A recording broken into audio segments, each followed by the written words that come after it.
Congratulations! You've made it to the last video of this series. You know, selling your home can be a daunting task, but it really doesn't have to be.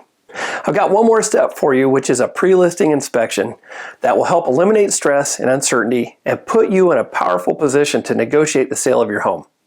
There are a number of reasons why I believe that a pre-listing inspection will help to bulletproof your transaction. The first reason is that it eliminates a lot of stress that goes along with wondering what's going to happen after you've accepted a great offer on your home and now you're waiting for that buyer to perform their inspection. Second, it puts you in a power position to negotiate the sale of your home knowing exactly the condition that it's in.